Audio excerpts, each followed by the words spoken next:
selection today is Come Let Us Worship Yahweh.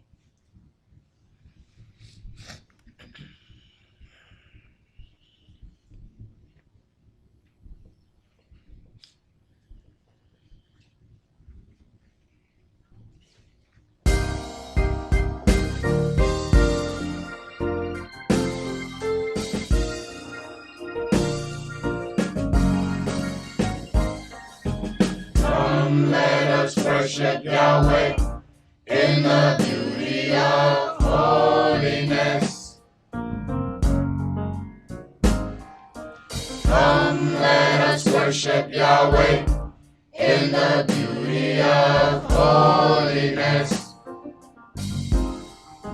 Give him the honor. Give him the praise.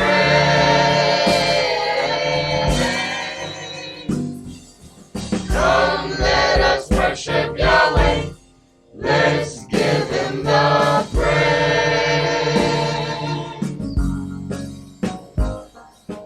Come, let us worship Yahweh in the beauty of holiness. Come, let us worship Yahweh in the beauty of holiness. Give him the honor.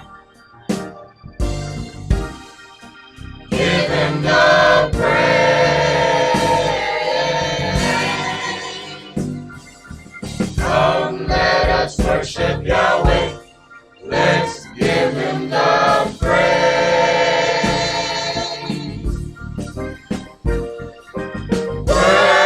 Worship him. Worship him. Give Yahweh the glory. Give Yahweh the praise. Worship him. Worship him. Come, let us worship Yahweh. Let's give him the praise.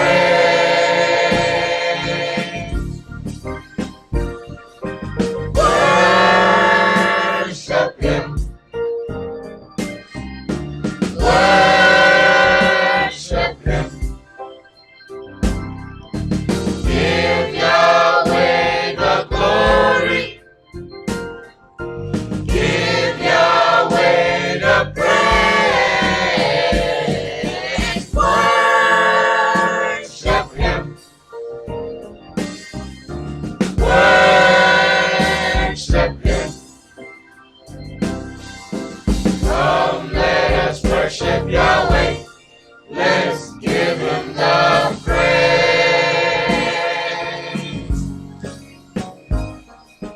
Come, let us worship Yahweh in the beauty of holiness.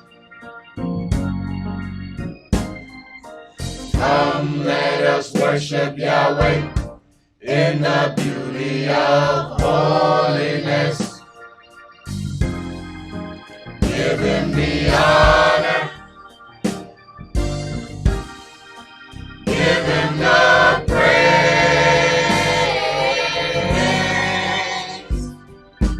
Come, let us worship Yahweh. Come, let us worship Yahweh. Come, let us worship Yahweh. Let's give him the praise.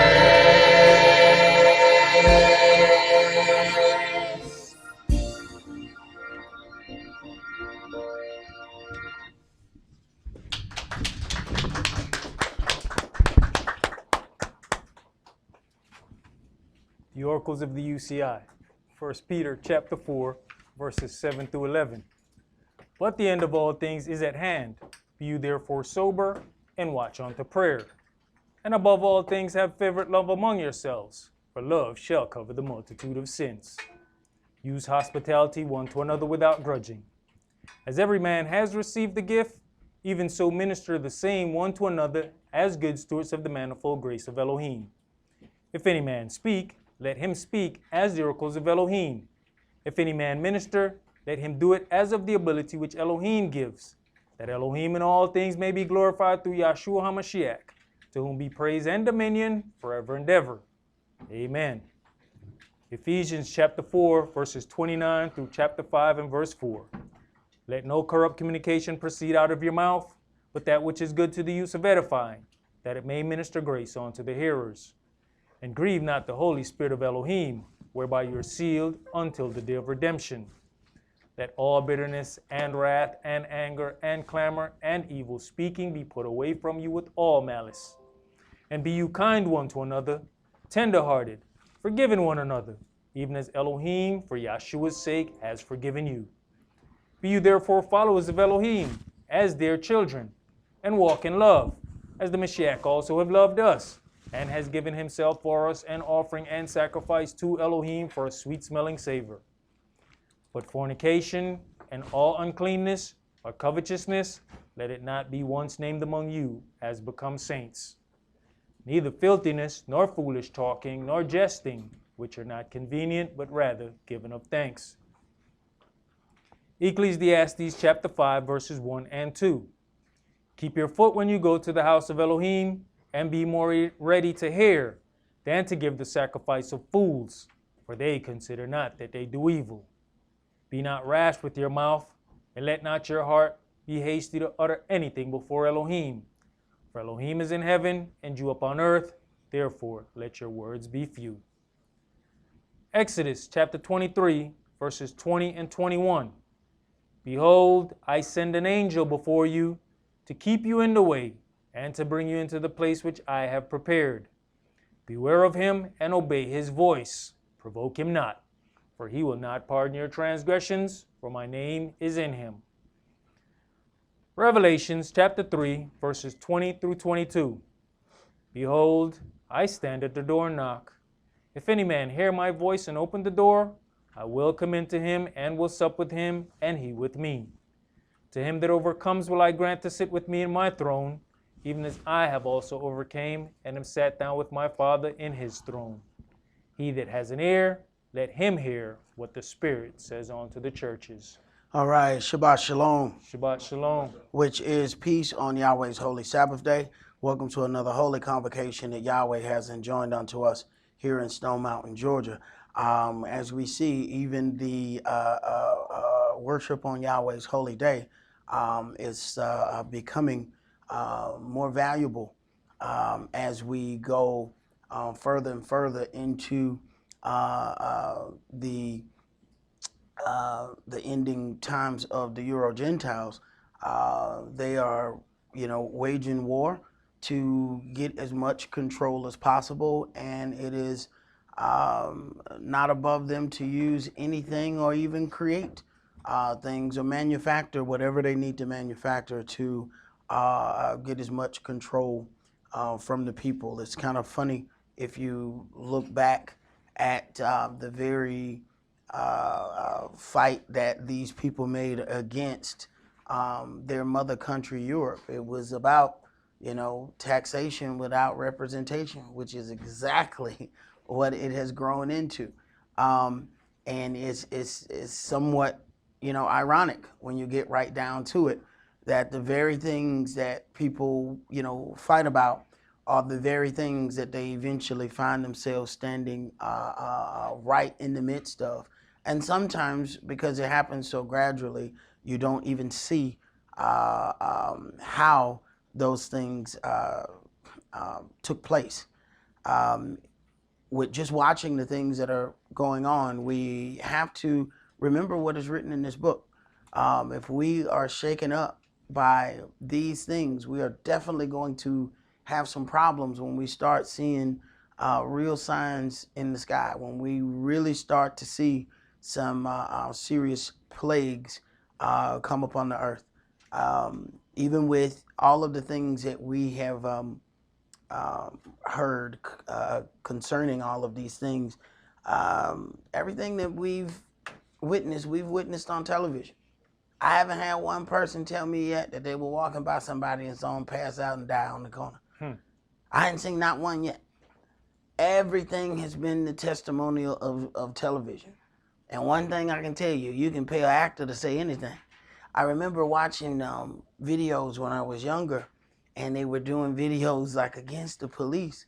And I was trying to figure out, wow, how did they get somebody to portray a police in this thing? Why, NWA videos, and how did they get somebody?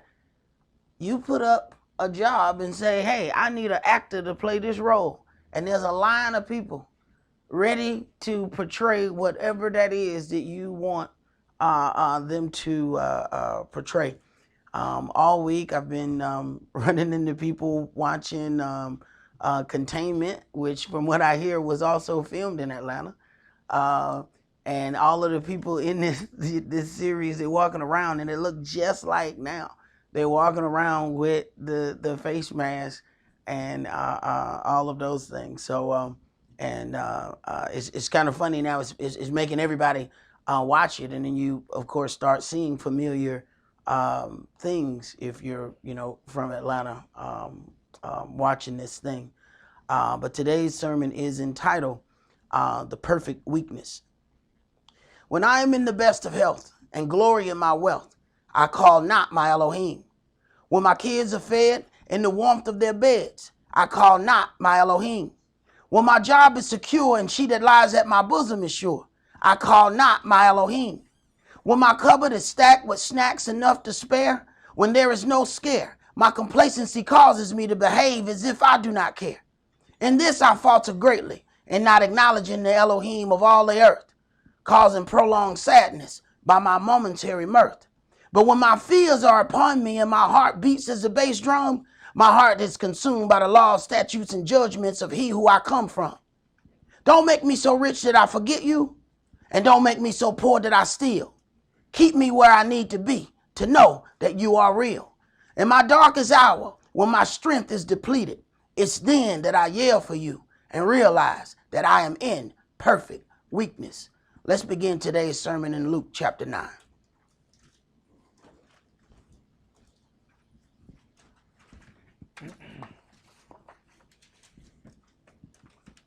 Luke chapter 9, and let's begin that at verse 1.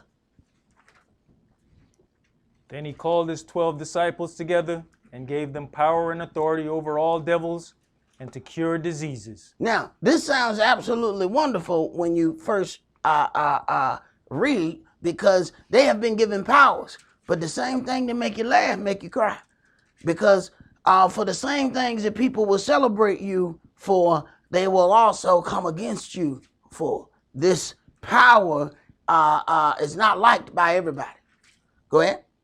And he sent them to preach the kingdom of Elohim and to heal the sick. And he said unto them, take nothing for your journey, neither staves, nor scrip, neither bread, neither money, neither have 2 coats apiece. Right. And for those that show us on the television that they had the power of healing, where they at now? Where they at? Benny Hinn and all them, they should be all out in the streets right now. As soon as somebody fall out, go put your hands on them and tell them to get back up. Or that only work in their sanctuary. They went everywhere healing people. They didn't heal people in their own area. Go ahead. And whatsoever house you enter into, there abide, and thence depart. And whosoever will not receive you, when you go out of that city, shake off the very dust from your feet for a testament against them. It is a testimony against them by not receiving you. Everybody ain't supposed to receive you. Everybody not supposed to hear your message. You shake off the dust of your feet and move on. Go ahead. And they departed and went through the towns, preaching the gospel and healing everywhere. Now Herod the Tetrarch heard of all that was done by him, and he was perplexed, because that it was said of some that Johanan was risen from the dead, and of some that Elias had appeared, and of others that one of the old prophets was risen again. And Herod said, Johanan have I beheaded, but who is this of whom I hear such things? And he desired to see him. Right. The murderer desires to see him. So I already killed one of them dudes that they said was all that. Who is this here? Go ahead. And the apostles, when they were returned, told him all that they had done. And he took them and went aside privately into a desert place belonging to the city called Bethsaida. And the people, when they knew it, followed him. And he received them and spake unto them of the kingdom of Elohim, and healed them that had need of healing.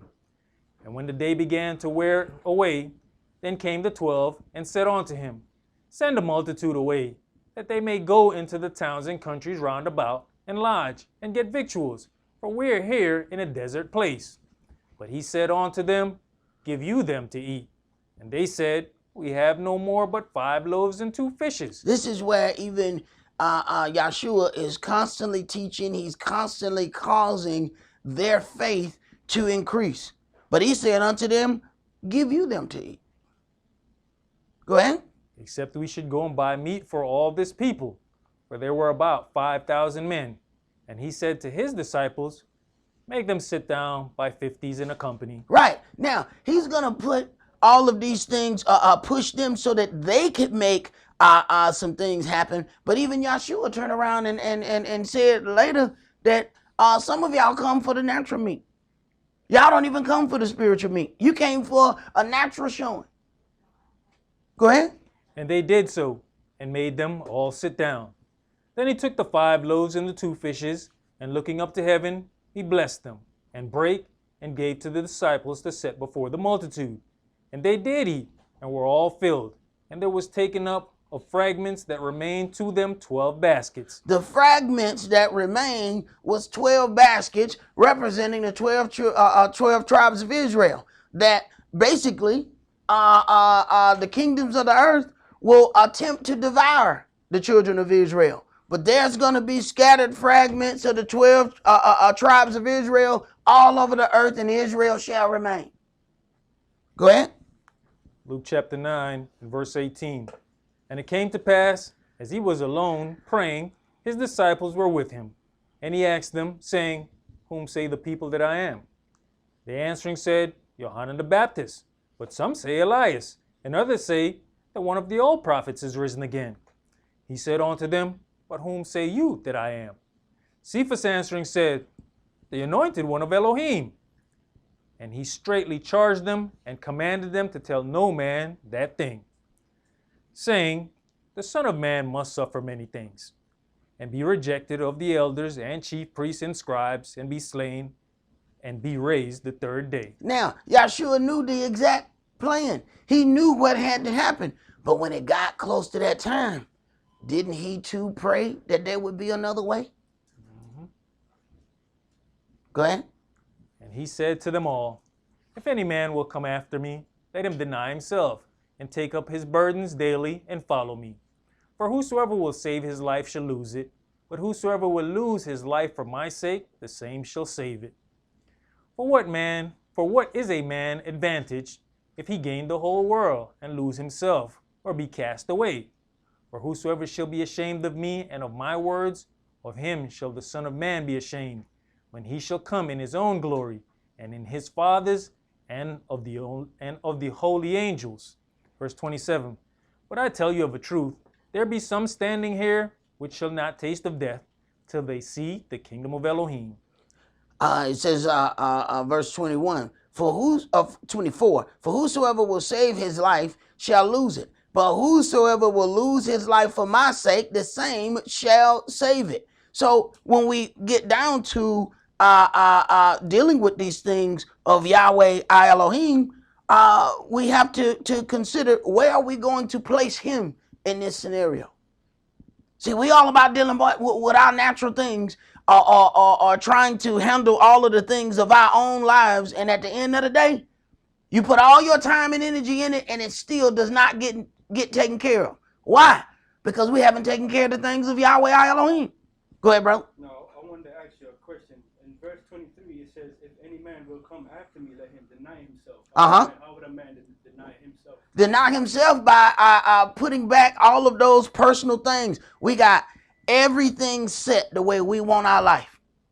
We got a time frame. Hey man, if you back up, I had a schedule for what time I was supposed to be rich, because, you know, I wasn't supposed to be cracking jokes back here. I was supposed to be at comedy shows. I was supposed to do rap concerts. I had a schedule, okay? I had a schedule of what time I was supposed to be rich. And that schedule did not count on, you know, this word. Wasn't part of that. Yahweh wasn't in any of that equation. See? So for me to deal with Yahweh's word, that was a part of myself I had to deny.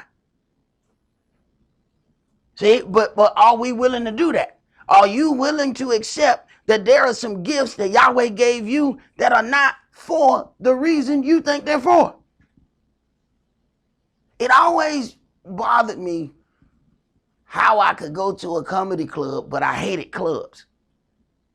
And it's like, look, if you're going to make it doing this, you can't hate the place that you got to be in. No, he put that there. It was an automatic contradiction and schism put in me that this is where you got to go to make it. But you're going to hate going there. And I hated being in there. And I couldn't figure out why. Then Yahweh let somebody come up to me one day and say, hey, man, you funny, but you ain't no comedian. I was ready to fight. Because I thought, you know, this brother disrespected me. You know, I'm about to check this fool. Couldn't figure out he was right. I had to go home and figure out, well, what's this for then? He said, bro, people don't do that good and then just don't show up for 3-4 months. He said, bro, this ain't what you supposed to do. He said, I don't know what you supposed to do with that gift, but this ain't it. He said, because if I got a standing ovation, I'd be here every night. He said, man, ain't nobody seeing you in 3-4 months. And we all go together. So this ain't what you supposed to do. In that, he helped me deny myself. But what if he had not helped me? How long would I still be fighting, trying to do my thing the way I want to do it? Go ahead. Luke chapter 9 and verse 28. And it came to pass about in 8 days after these sayings, he took Cephas and Johanan and Jacob and went up into a mountain to pray. And as he prayed, the fashion of his countenance was altered, and his raiment was white and glistering. And behold, there talked with him 2 men, which were Moshe and Elias. Right. Remember now, Moshe did not die a physical death. Yahweh told Moshe, all right, it's time for you to die. Now walk over this hill and we're finna take care of this business. Nobody come with you. What kind of death is that? His strength was still there. His eyesight was still good. What was he, 120? I can't see now. His eyesight didn't go nowhere. His strength didn't go nowhere. Yet he was told, come walk over this mountain. It's time for you to die. Yet, when we talk about the transfiguration, he there. We didn't see him get buried. Remember, he said some things. He said, Yahweh will raise up a prophet like unto me. Yeshua's death was a very different kind of death. It took his death for him to truly be born again and get that other body. Remember now, Moshe started glowing beforehand. The more he spent time with Yahweh, he was becoming a god. To the point that the other people could not look upon him. So after you have some of those characteristics of a god, how are you going to die normally? There's some things that we just didn't even consider. So was it a part-time God situation? Was he just God for a little while? Because they was scared of him. This man, you got to put this sheet over your head, bro, because we not finna talk to no dude glowing. You have to glow somewhere else. They ain't even invented night lights yet. You know, so you can't help me walk down the hall. This ain't going to work. Go ahead. Verse 31. Who appeared in glory and spake of his decease, which he should accomplish at Jerusalem. But Cephas and they that were with him were heavy with sleep. And when they were awake, they saw his glory, and the 2 men that stood with him. And it came to pass, as they departed from him, Cephas said unto Joshua, Master, it is good for us to be here. And let us make 3 tabernacles, one for you, one for Moshe, and one for Elias, not knowing what he said. Not knowing what he said. He thought that was a good thing. What he has done is tick the God of Israel off. There's a point where we have to realize that every thought that comes to your mind is not a good thought. That's why some stuff you need to sit on it and ponder on it for a little bit. This is a blessed man. This is a man, Yahshua said, this is the rock of whom I'm going to build my church. But this right here was a bad idea. It was a bad idea. See, we got to be man and woman enough to realize when we have bad idea. That's a bad idea right there. That's why you sit on some of them ideas before they come out of your mouth. Now, he done let this come out of his mouth. And Yahshua ain't the one that's going to correct him. Go ahead. While he thus spake, there came a cloud and overshadowed them. And they feared as they entered into the cloud. And there came a voice out of the cloud saying, This is my beloved Son, hear him. And when the voice was past, Yahshua was found alone. And they kept it close and told no man in those days any of those things which they had seen. In other words, Yahweh took care of that business. See, he said, let us build 3 tabernacles. And he think this is a good thing. Well, Yahweh says what you just did was put my son on a lower level by trying to put them equal unto him. Now I'm finna deal with you. And as normal, you got everybody talking about, oh, God talked to me last night. Every time Yahweh utter his voice, people get the hell out of Dodge. Except them Sunday morning dudes. I talked to the Lord last night. When Yahweh start talking, he start talking, they be at one part of the hill. By the time he finished, they already over the other side. Like, what happened to him? I don't know what that was. But it was thunder, lightning, a trumpet. Y'all think about all the stuff that's in Yahweh's voice. Thunder, lightning, and the sound of a trumpet. And many waters moving. You understand what all that got to sound like? And then it's a voice inside that. I hope you don't want me to do nothing holy because I just became unclean. You know what I'm saying? Go ahead, bro. And it came to pass that on the next day, when they were come down from the hill, much people met him. And behold, a man of the company cried out, saying, Master, I beseech you, look upon my son, for he is mine only child. And lo, a spirit takes him, and he suddenly cries out. And it tears him, that he foameth again, and bruising him, hardly departs from him. And I besought your disciples to cast him out, and they could not. And Yahshua answering said, O faithless and perverse generation. Stop. Everybody think Yahshua just walk around with love and roses, and he just read them poetry, and he hug them, and he just say all nice things all the time. That's just Yahshua. He just love. God is love. He is love. Read that again. What did he say? Now, somebody is presenting their problem. Okay? So this is, I like to read this for folks who say, you know, Esaac, you should be more politically correct. I got your politically correct right here. Read that again. Oh, faithless and perverse. No. Go to the front where the man pouring out his heart. Back up. The man is pouring out his heart. Go ahead. Verse 38. And behold, a man of the company cried out, saying, Master, I beseech you, look upon my son, for he's mine only child. He's my only child. I'm sore about this child. Go ahead. And lo, a spirit takes him, and he suddenly cries out, and it tears him, that he foams again, and bruising him hardly departs from him. Now he got a real problem. Go ahead. And I besought your disciples to cast him out, and they could not. Now this is Yahshua's reply. Go ahead. And Yahshua answering said, O faithless and perverse generation, how long shall I be with you and suffer you? Bring your son hither. Right. Now, some people are already gone by the time he says, oh, faithless and perverse generation. They out. What kind of savior is this? Who gonna call me perverse? I'm just trying to get healing. You gonna talk to me like that? Yep. Go ahead, bro. And as he was yet a coming, the devil threw him down and tear him. And Yahshua rebuked the unclean spirit and healed the child and delivered him again to his father. Right. That man didn't care nothing about what was being said. There's a thing that we hear, and they quote it a lot of times. Keep your eyes on the prize. Mm-hmm. In this situation, what is the prize? The healed child. So do you focus on all of the things that happen on the way to healing the child, or do you stay focused on what the prize is? See, that's what's wrong with some people. They have forgotten what they even came here for. They forgot what the prize was.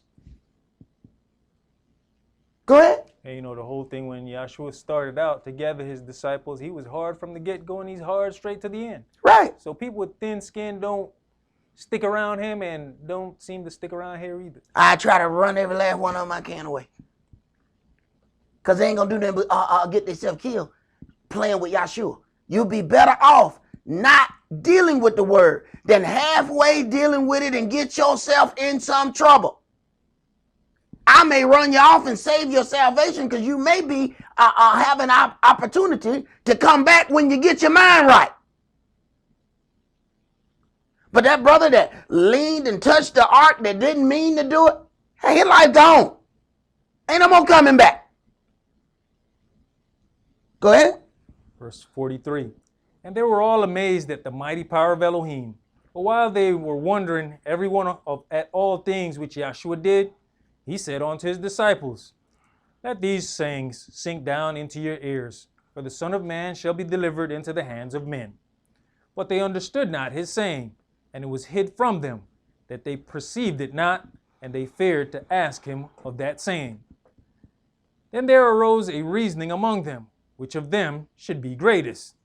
And Yahshua, perceiving the thought of their heart, took a child, and set him by him, and said unto them, whosoever shall receive this child in my name receives me, and whosoever shall receive me receives him that sent me.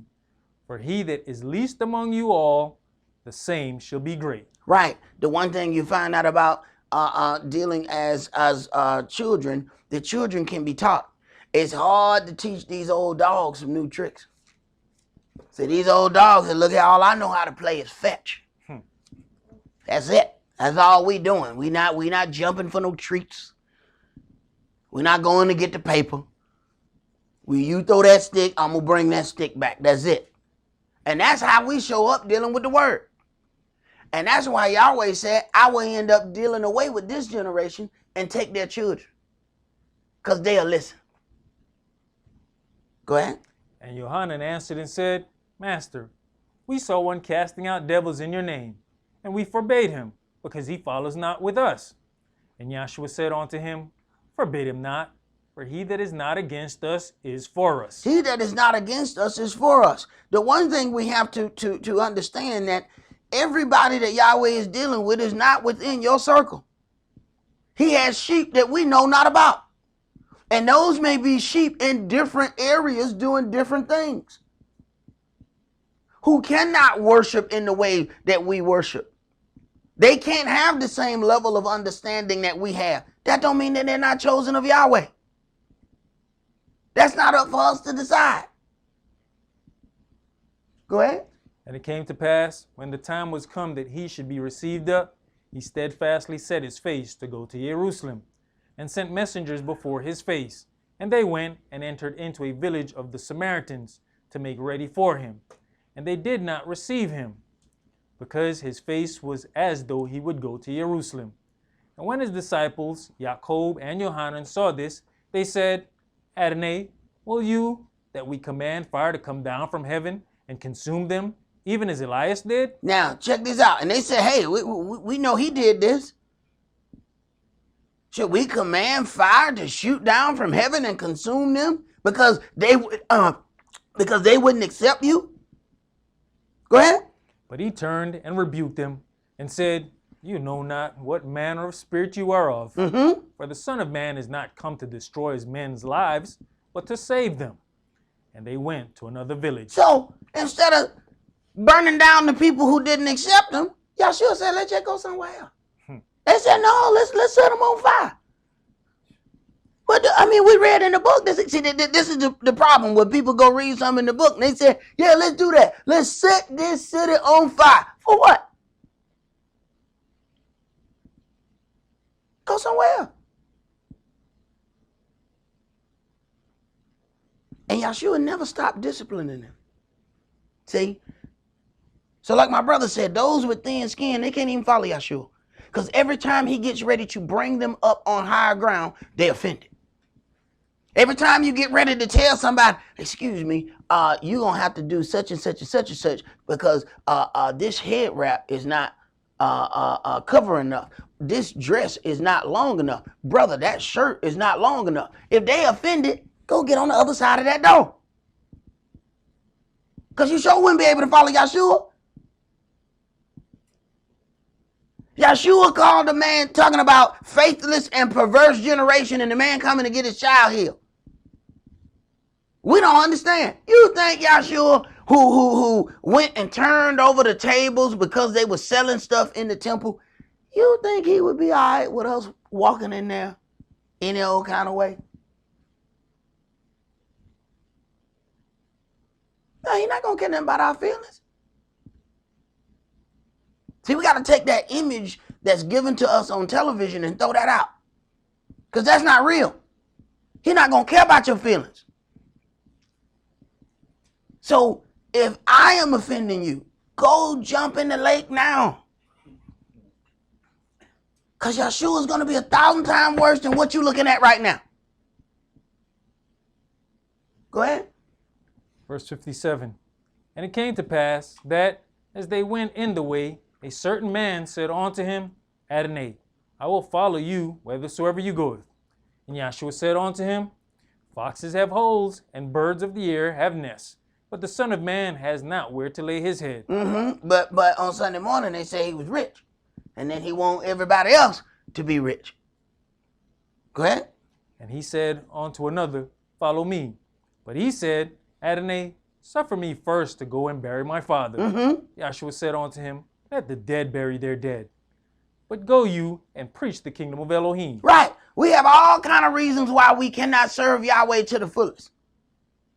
This man said, let me go bury my father. Yahshua said, let the dead bury their dead. But you're supposed to be about this business. Come on, let's go do this work. Somebody in your family take care of that. But that my dad. Right. And people think I'm hard. They cannot be reading this book. They cannot be reading this book. I've never said that to anybody. And people say, Sock, man, I won't be there on the Sabbath because, I got to go bury my daddy. Not once have any of you heard me say, let the dead bury their dead. I'll see you here at 1 o'clock. Not a nary time have you heard such. But Yahshua said it. Okay. Go ahead. And another also said, Adonai, I will follow you, but let me first go bid them farewell, which are at home at my house. Oh, yeah, because we down in shindiggery now. Oh, we love ourselves some shindigs. I'm going to follow you, but once I finish doing my personal stuff. You know what I'm saying? Because I got some personal stuff going on. Go ahead. And Yahshua said unto him, No man, having put his hand to the plow. Right. Listen. And looking back is fit for the kingdom of Elohim. You need to figure it out before you get a job. But if you don't have no job, you're just playing around anyway. No man having put his hand to the plow and then look back, leaves the job to go take care of some natural stuff. He says he's not fit for the kingdom of Elohim. Go ahead. That was it right there. Let's go to chapter 11. Luke chapter 11, and let's read verses 1 through 13.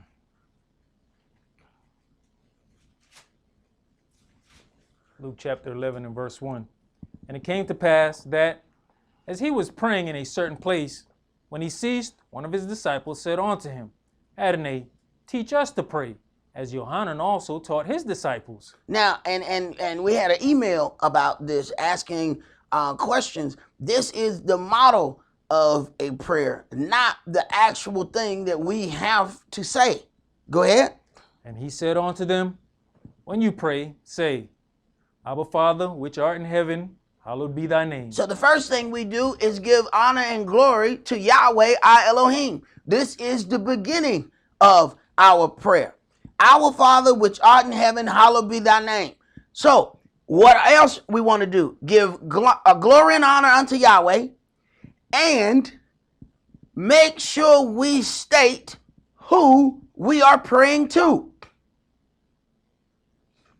Because I ended up having a question about why do we do Abba Father, Most High Covenant Elohim of Abraham, Esaac, and Jacob. And then we're going to read some things where this is exactly what they do. So when you pray, say, Our Father which art in heaven, hallowed be thy name. But now we got to understand something. There are evil angels in heaven as well who are going to take the side of the adversary, the devil.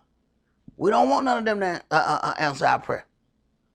So you want to direct your prayer to Yahweh, our Elohim, and make sure that's the only one you want to accept that from. Go ahead. Thy kingdom come, thy will be done as in heaven, so in earth. Right. The same statutes that are set. We have 3 times out the year that all males must make an appearance. We read in Job chapter 1 and chapter 2 that angels have the same declaration. Go ahead. Give us day by day our daily bread, and forgive us our sins, for we also forgive everyone that is indebted to us. Now, do we remember that? When we get ready to request something, do we remember to have space for somebody else to have that same forgiveness that we want for ourselves? I'll watch as people will be hard on one individual, then 2 minutes later, talk about the kind of forgiveness that they want to have for themselves. You don't remember that when you were talking about this brother or sister over here? You don't remember that then? Go ahead. And lead us not into temptation, but deliver us from evil. And he said unto them, which of you shall have a friend, and shall go unto him at midnight, and say unto him, Friend, lend me 3 loaves, for a friend of mine in his journey is come to me, and I have nothing to set before him. And he from within shall answer and say, Trouble me not, the door is now shut, and my children are with me in bed. I cannot rise and give you. I say unto you, though he will not rise and give him, because he is his friend, yet because of his importunity, he will rise and give him as many as he needs. And I say unto you, ask, and it shall be given you. Seek, and you shall find. Knock, and it shall be opened unto you. For everyone that asks receives, and he that seeketh finds. And to him that knocks, it shall be opened. Right. But do we ask and seek diligently? Or do we ask one time and then go on about our business? Remember what we read in Bible study. Yeshua prayed the same prayer 3 times before he realized that Yahweh was not going to grant his request. In that process, he even asked the other brothers, stay up and watch with me. Stay up and pray with me. But once he got the understanding, all right, I can't change it. Y'all can go on and go to sleep now. They on their way. I can't change it. But if Yeshua had to pray 3 times, what make us think that we can just say something one time and go on about our business? Go ahead. If a son shall ask bread of any of you that is a father, will he give him a stone? Or if he ask a fish, will he for a fish give him a serpent? Or if he shall ask an egg, will he offer him a scorpion?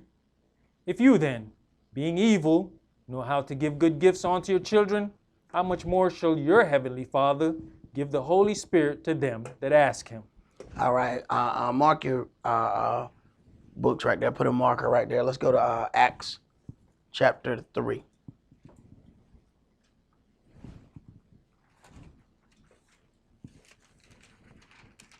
Acts chapter 3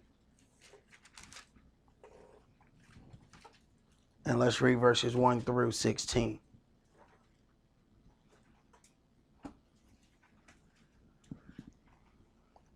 Acts chapter 3 and verse 1. Now Cephas and Johanan went up together into the temple at the hour of prayer, being the 9th hour. And a certain man lame from his mother's womb was carried, whom they laid daily at the gate of the temple, which is called Beautiful, to ask alms of them that entered into the temple. Who seeing Cephas and Johanan about to go into the temple, asked an alms. And Cephas, fastening his eyes upon him with Johanan, said, Look on us. And he gave heed unto them, expecting to receive something of them. Then Cephas said, Silver and gold have I none. Silver and gold have I none. That's one thing we find the difference between the people who say they can do healing today. He said, silver and gold have I none. But I got something that's probably more useful. See, the difference would have been today. They would have said, all right, look, if you got $1,000, you can come over here and then you can come and get in the prophecy line and then I can heal you. But you ain't got no money. The man healing ain't even got no money. But he ain't selling a blessing. Go ahead.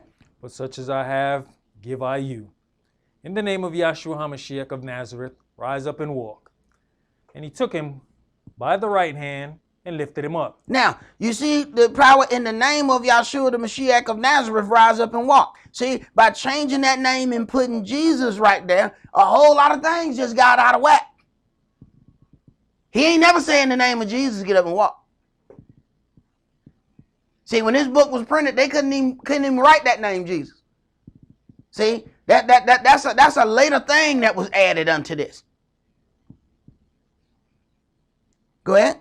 And immediately his feet and ankle bones received strength.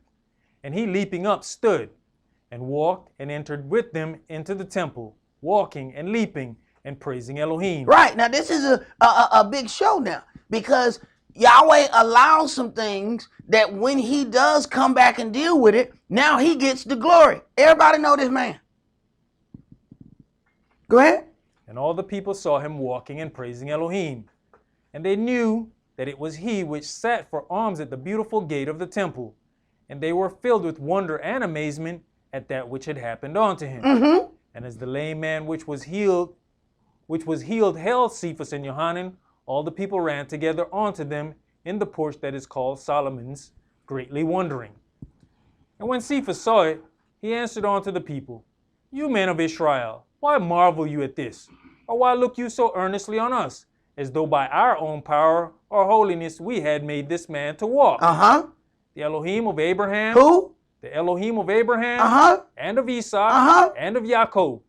The El of our fathers. Okay, so when we go back to the situation of prayer, then we find that when they start making a proclamation about things, they are setting forth who has done this. The Elohim of Abraham, of Esau, and of Jacob.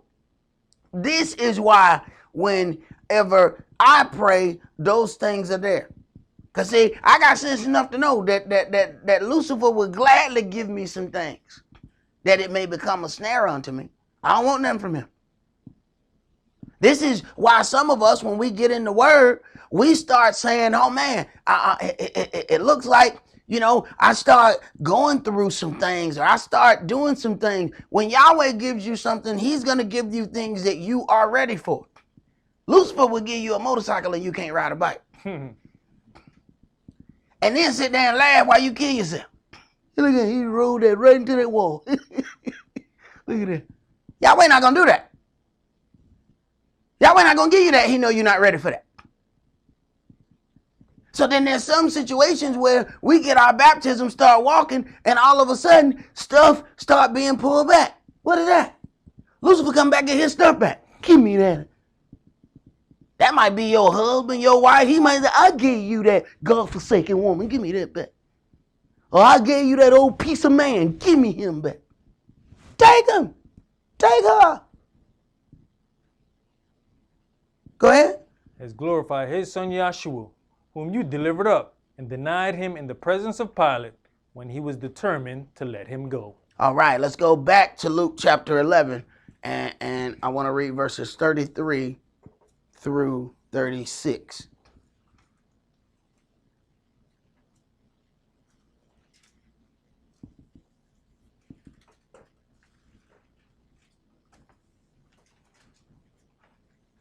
Luke chapter 11 and verse 33.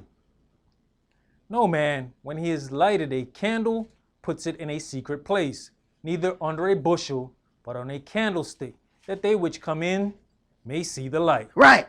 If Yahweh has put a gift inside of us, if he has put a light inside of us, when we decide that we're going to hide that light, we are doing some injustice to Yahweh our Elohim. For now the glory of Yahweh our Elohim is hidden from men. Go ahead. The light of the body is the eye. Therefore, when your eye is single, your whole body also is full of light. But when your eye is evil, your body also is full of darkness. Take heed, therefore, that the light which is in you be not darkness. If your whole body therefore be full of light, having no part dark, the whole shall be full of light, as when the bright shining of a candle does give you light. Right. We are the lights of Yahweh our Elohim, and we should be on a stand so that our light does shine unto all that come in contact with us. But if we hide the light of Yahweh, then we become those that bury their gift in the sand. Let's go to Acts chapter 4.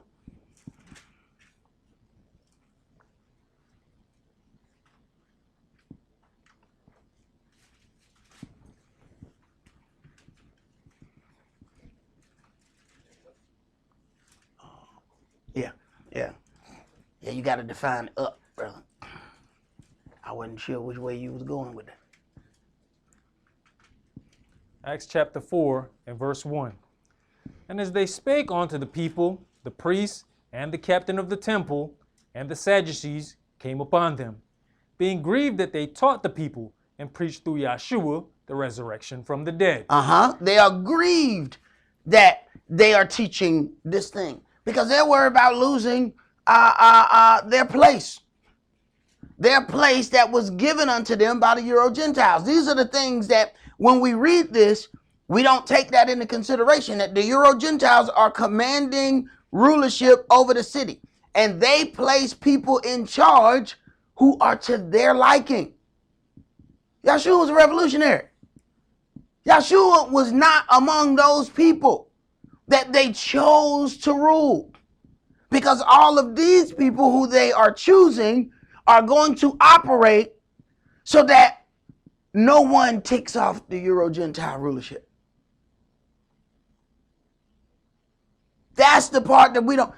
It should be real easy for us to see. It's the same thing that's going on now. Very few churches will speak out against any of the stuff that's going on. You back up a couple generations, and that's all the churches did. What do you think Martin Luther King was doing? What do y'all think he was meeting at? What they were doing? Speaking against all of the things that our people were enduring. Now, they will not open or part their lips. They're afraid to lose that pomp and circumstance and the money that they get. Go ahead. Verse 3. And they laid hands on them and put them in hold unto the next day, for it was now eventide. Howbeit many of them which heard the word believed, and the number of the men was about 5,000. And it came to pass on the morrow that their rulers and elders and scribes, and Annas the high priest, and Caiaphas, and Johanan, and Alexander, and as many as were of the kindred of the high priest, were gathered together at Jerusalem. And when they had set them in the midst, they asked, By what power or by what name have you done this? Then Cephas, filled with the Holy Spirit, said unto them, You rulers of the people and elders of Israel, if we this day be examined of the good deed done to the impotent man, by what means he's made whole. Right. He says, verse 8, then Cephas, filled with the Holy Spirit, said unto them, You rulers of the people and elders of Israel. See, Israel has been converted to deal with the things of the Euro Gentiles. So these brothers not only have to fight the rulership of the Euro Gentiles, they then also have to fight our people, as it is today. Go ahead. Be it known unto you all, and to all the people of Israel, that by the name of Yahshua HaMashiach of Nazareth, whom you crucified, whom Elohim raised from the dead, even by him does this man stand here before you hold. This is the stone which was set at naught of you builders, which is become the head of the corner. Neither is there salvation in any other, for there is none other name under heaven given among men whereby we must be saved. This is why the baptisms done correctly have to be done in the name of Yahshua.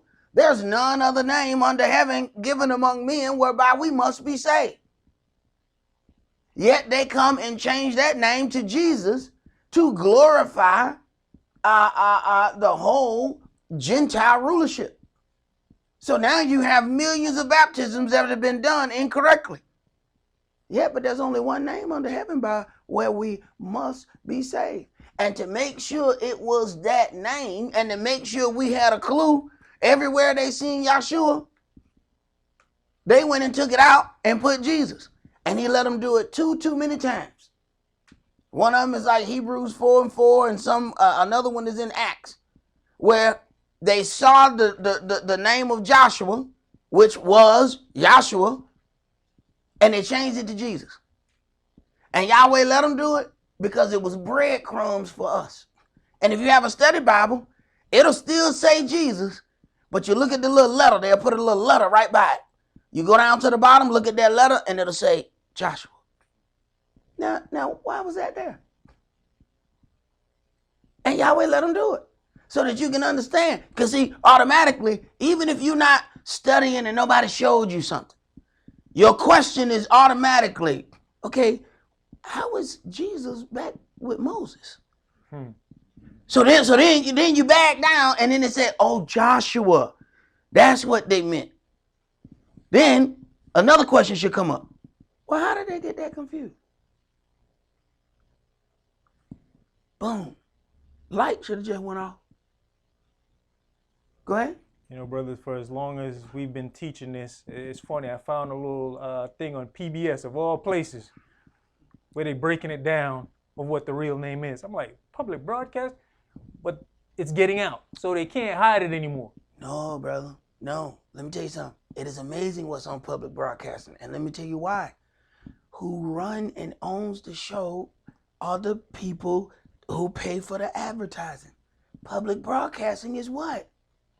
Without commercial. The commercials own the show. And people haven't figured that out.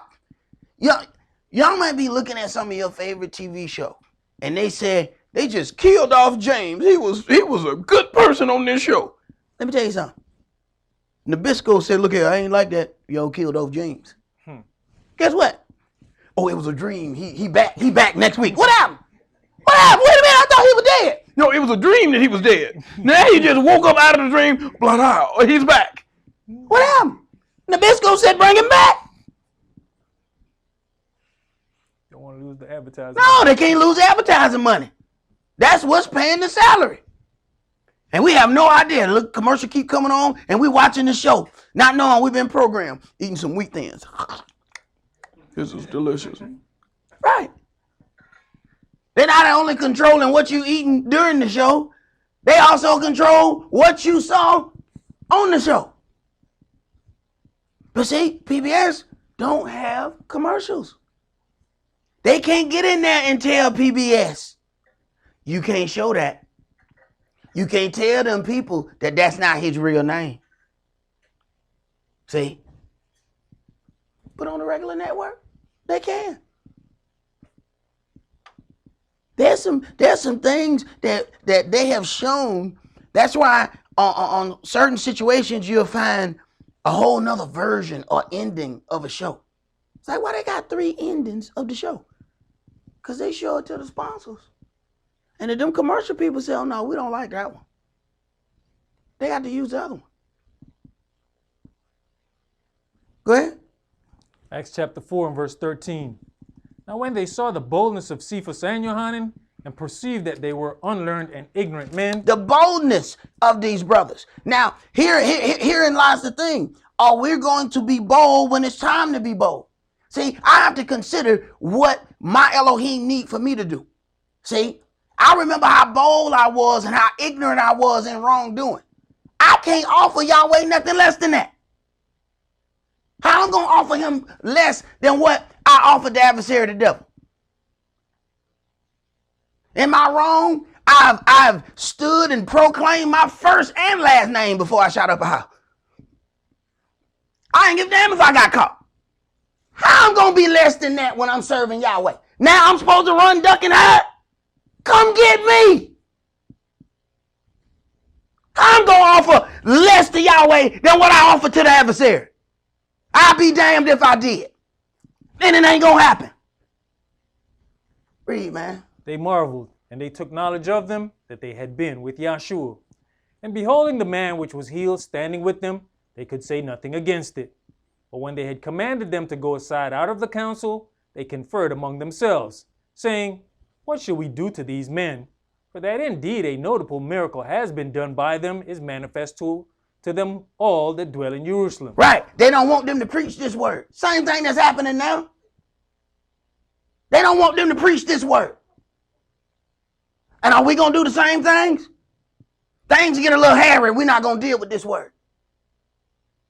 My elder used to say, you got to die for something. What you going to die for? Go ahead. And we cannot deny it. But that it spread no further among the people, let us straitly threaten them that they speak henceforth to no man in this name. Let us threaten them that they teach no more in this name.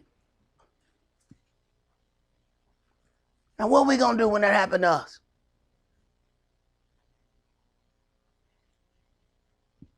Go ahead. And they called them and commanded them not to speak at all, nor teach in the name of Yahshua.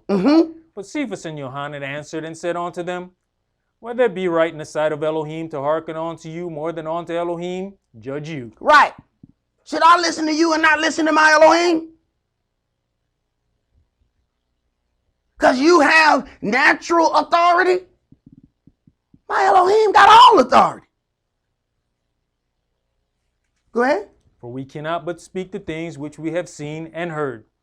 So when they had further threatened them, they let them go, finding nothing how they might punish them, because of the people. For all men glorified Elohim for that which was done. For the man was above 40 years old, on whom this miracle of healing was showed. Right. So Yahweh let that man and all those issues stay there all that time. See? So that everybody would know this situation, what he has, this is real. This is a real problem. This is not like, the people who claim they got some issues downtown and then you see them one day and then they hiding their legs up under the cut off pants. And then they just stand up when y'all walk away. Like, hey man, that dude got legs. Look at that. He knew that wasn't going to happen. This been happening 40 years. Look, we can't pretend that long. So everybody knew that this situation was real. So when he jumped up and started walking and leaping, they knew it was real. No, man. We see this dude by this gate all the time. Go ahead. And being let go, they went to their own company and reported all that the chief priests and elders had said unto them. And when they heard that, they lifted up their voice to Elohim with one accord, and said, Adonai, you are Elohim, which has made heaven and earth, and the sea, and all that in them is. Who by the mouth of your servant Dawid has said, Why did the heathen rage and the people imagine vain things? The heathen rage and the people imagine a vain thing. So are we going to follow the dictates of the heathen? Because this is just the beginning. The heathen just stretching. And if we dismayed already, we're going to have some serious problems. Go ahead. The kings of the earth stood up, and the rulers were gathered together against the Adonai and against his anointed one. For of a truth, against your holy child Yahshua, whom you have anointed, both Herod and Pontius Pilate, with the Gentiles, and the people of Israel were gathered together, for to do whatsoever your hand and your counsel determined before to be done. And now, Adonai, behold their threatenings, and grant unto your servants that with all boldness they may speak your word. And now, Adonai, behold their threatenings. We're going to come and shut you down. We're going to come and do such and such. If we see more than this, we're going to come and do that. This whole place was founded upon the separation between church and state. Now you got some that are voluntarily adhering to everything that's said. Behold, Elohim, their threatenings. Go ahead. By stretching forth your hand to heal, and that signs and wonders may be done by the name of your holy child, Yahshua. Right. They are being threatened after they've done a miracle. You got to rattle that around in your mind, that what kind of heathen you got to be dealing with for the heathen to threaten you after you look. Don't be doing no more miracles, healing nobody, people might find out. Are you serious right now? If you see anybody with their legs all messed up, don't you come fix it. I'm sorry, excuse me? You playing, right? No, let them come to us and we'll give them a shot or something. Go ahead, bro. When they had prayed, the place was shaken where they were assembled together, and they were all filled with the Holy Spirit, and they spake the word of Elohim with boldness. They spake the word of Elohim with boldness. Now you understand why Yahweh choose some men and not others. He could have went and got some people out of that temple. He could have went and got some fine, educated brothers. But he said, soon as the wind blow, they're going to take off running. And I don't get them. Said, let me get them brothers over there on that boat, them fishermen. Let me get a couple of these brothers over here that standing on the corner. Come here, y'all two right here. Come on, follow me. You have to wonder why y'all sure just pick these bunch of random dudes, man. See, Yahweh is not trying to get rid of everything in your past, because some of that past is why he chose you. He knew you was a nut before he called you. You keep trying to get rid of some of your nuttery. Some of that nuttery has to stay there.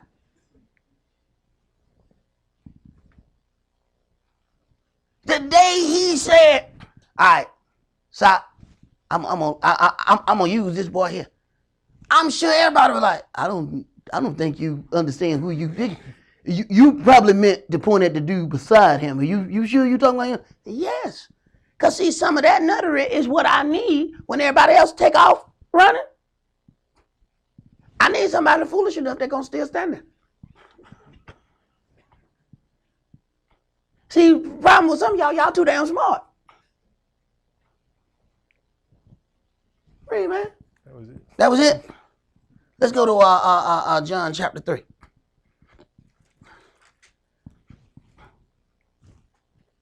John chapter 3, and let's read verses 1 through 8. Yohanan chapter 3 and verse 1. There was a man of the Pharisees named Nicodemus, a ruler of the Yehudis. The same came to Yahshua by night. He came to Yahshua when? By night. He's sneaking. He's sneaking. He's scared. He's scared.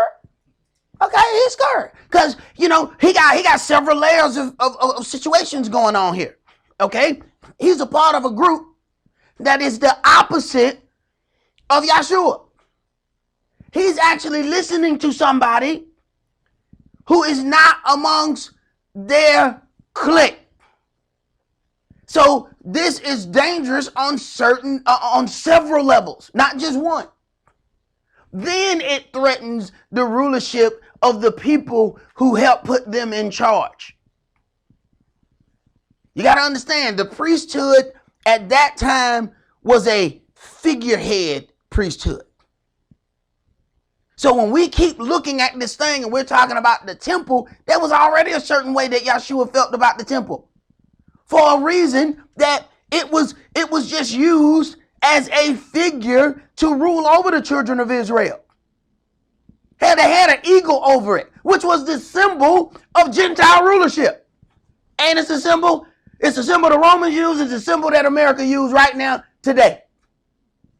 They put an eagle on the temple so that all the Gentiles would know. Yeah, I know these Jews come in here. This is how I built it. But we're going to put one of them Jews in charge. But we're going to put the strings over him. So we're going to make him dance whenever we want to. And they do the same thing today. Put somebody in charge in Afghanistan and pull the strings. And as soon as he don't dance when they, wait a minute, man, your left foot supposed to move right now. Hey, didn't you see my finger? All right, y'all, time to go to war. And let's put us another figurehead right there. And we teach him, all right, let's make sure, all right, left foot move. All right, you good to go. Go ahead. The same came to Yahshua by night, and said unto him, Rabbi, we know that you're a teacher come from Elohim, for no man can do these miracles that you does, except Elohim be with him. Yahshua answered and said unto him, Verily, verily, I say unto you, except a man be born again, he cannot see the kingdom of Elohim. Except a man be born again, he cannot see the kingdom of Elohim. This is what our baptism represents. Us being born again. Go ahead. Nicodemus says unto him, How can a man be born when he is old? Can he enter the second time into his mother's womb and be born? Yahshua answered, Verily, verily, I say unto you, except a man be born of water and of the Spirit, he cannot enter into the kingdom of Elohim. That which is born of the flesh is flesh, and that which is born of the Spirit is spirit. Marvel not that I said unto you, you must be born again. Now understand, all of these things is being said. In verse 2, it says, The same came to Yahshua by night and said unto him, Rabbi, we know that you are a teacher come from Elohim. For no man can do these miracles that you do except Elohim be with him. But he got a sneak to make that statement. But he knows that this has to be a man of Elohim. But he's still sneaking though. Go ahead. The wind blows where it listeth, and you hear the sound thereof, but cannot tell whence it comes and where it goes. So is everyone that is born of the Spirit. All right. Now let's jump to, let's go to Yohanan chapter 7. Chapter 7. And let's start that at verse 40.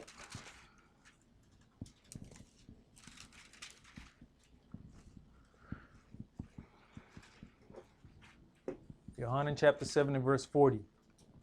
Many of the people, therefore, when they heard this saying, said, Of a truth, this is the prophet.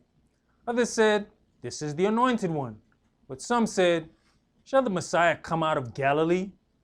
Has not the scripture said that the Messiah comes of the seed of Dawid and out of the town of Bethlehem where Dawid was? Now, this is how, where I tell people to be real careful about the trying to decipher prophecy up to every line. They say line upon line, precept upon precept. Yahweh done made that man move several times.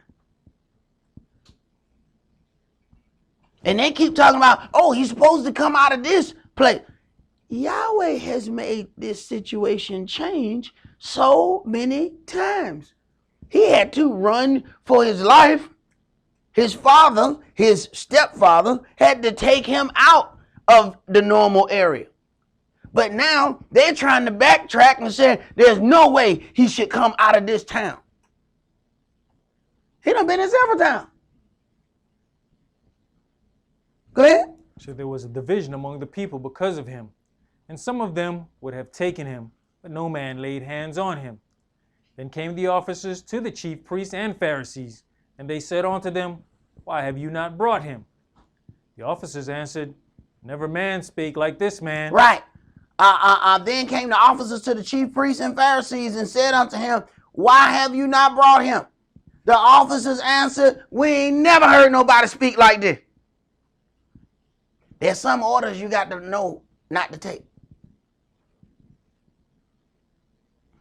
Go ahead. Then answered them the Pharisees, Are you also deceived? Have any of the rulers or of the Pharisees believed on him? But this people who knoweth not the law are cursed. This is what they're saying about the rest of the children of Israel. These are studiers of the law. They said these people, they don't know the law. They are cursed. Yet these are the cursed individuals that are trying to have him crucified. But they calling everybody else cursed. Go ahead.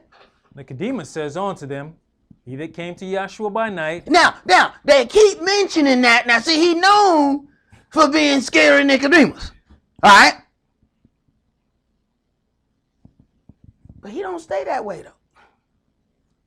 He came to him by night, so that's starting to be the thing that he's known for. Go ahead. Now we call him Nick at night, huh? Yeah. This is definitely Nick at night. Ain't no doubt about that. But Nick at night gonna start playing in the day. Watch this. Go ahead. Nicodemus says unto them, he that came to Yahshua by night, being one of them, does our Lord judge any man before it hear him and know what he does? All right, now, Nick at night coming to the day now. See, now his mouth opening. Yeah, he was scared at first. See, but there's some things that ought to grow over time. Now he's speaking amongst these same people who don't want nothing to do with Yahshua. Does our Lord judge any man before it hear him? Now, they said, curse be them people that don't know the law. Now he's talking to them from inside of the law. Wait a minute. You said curse be the people who know the law, but does our law judge any man before it hears him and know what he does? You have already tried to condemn the man, but you have not given him an opportunity to say his piece. Is that lawful? Now, this is a dangerous statement now, because they are hell set on doing Yahshua in, because he's threatening to their power. So speaking up at this point is very dangerous. Go ahead. They answered and said unto him, are you also of Galilee? Now they done told him, you from that city he from then, ain't you? You Galilean? That's what this is. That's all this is him. You from Galilee, ain't you? Go ahead. Search and look, for out of Galilee arise no prophet. And every man went unto his own house. Let's go to John chapter 19. So there's a big argument there. Yohanan chapter 19. And let's start that at verse 38.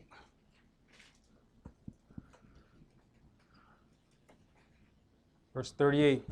And after this, Joseph of Arimathea, being a disciple of Yahshua, but secretly for fear of the Yehudis. Once again, you have people who are secret believers in Yahshua.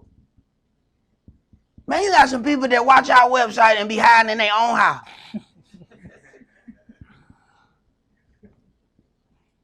They keep two windows up just in case somebody else walk around the corner. Click. I was looking at the news. But I heard somebody shouting. They don't shout on the news. That wasn't CNN. Go ahead, bro. Besought Pilate that he might take away the body of Yahshua. And Pilate gave him leave. He came therefore and took the body of Yahshua. Now, this is one who once worshiped secretly. But now he's desiring to take the body of Yahshua. He putting himself on Front Street. Like, why you care? Go ahead. And there came also Nicodemus, which at first, Go ahead. came to Yahshua by night, and brought a mixture of myrrh and aloes, about 100-pound weight. Right. He's no longer moving in the dark. He moves in front of them all to deal with the things according to the burial of the children of Israel. He ain't moving at night no more. His strength has grown.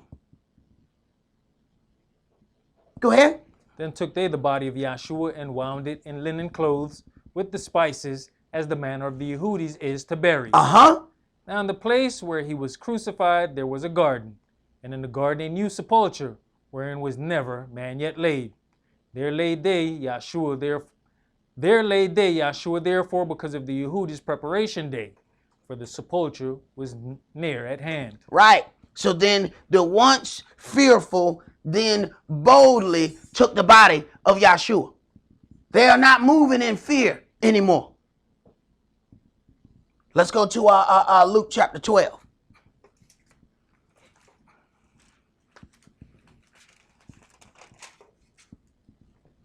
Luke chapter 12, and let's start that at verse 1.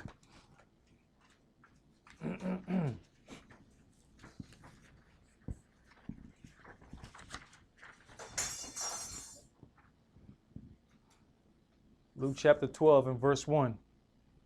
In the meantime, when they were gathered together, an innumerable multitude of people, insomuch that they trod one upon another, he began to say unto his disciples, first of all, beware you of the leaven of the Pharisees, which is hypocrisy. Beware of the leaven of the Pharisees, which is hypocrisy.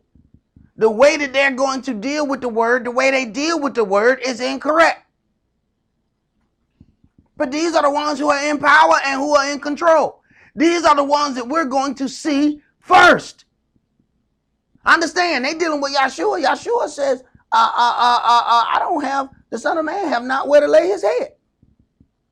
But the Pharisees have pomp and circumstance, as it is today. I think it was Brother Matt from Virginia said, man, when I search for you, I got to really search for you. Said when I put in other stuff, oh man, it'll come right up. He said, oh no, I got to go in 3 deep. I got to put your stuff in individually to make yours come up. Because they don't want me to see you. And I've had several people tell me as soon as they watch one video, you know how normally it'll put all the related videos on the side? You watch one of our videos, a white dude from Harvard come up next to ours. So apparently, hey, y'all must be the most educated Hebrews in town. I'm just going, hey, I'm put it out there. Hey, because after y'all watch me, y'all supposed to watch that white man from Harvard. That's all I'm saying. They don't give y'all none of that purple viewership. All right? Check that out. Go ahead, bro. For there's nothing covered that shall not be revealed, neither hid that shall not be known. Therefore, whatsoever you have spoken in darkness shall be heard in the light, and that which you have spoken in the air in closets shall be proclaimed upon the housetops. And I say unto you, my friends, be not afraid of them that kill the body, and after that have no more that they can do. Right. This body is an outer covering. This is a shell to hold our spirit. This is a temporary house. Go ahead. But I will forewarn you whom you shall fear. Fear him, which after he has killed has power to cast into hell. He has the power to then throw you into the lake of fire. So if there's a question as to who I'm going to obey, I'm going to obey Yahweh my Elohim. What man has the power to do is to this outer covering. That's just a vessel I'm in. That's like my vehicle outside.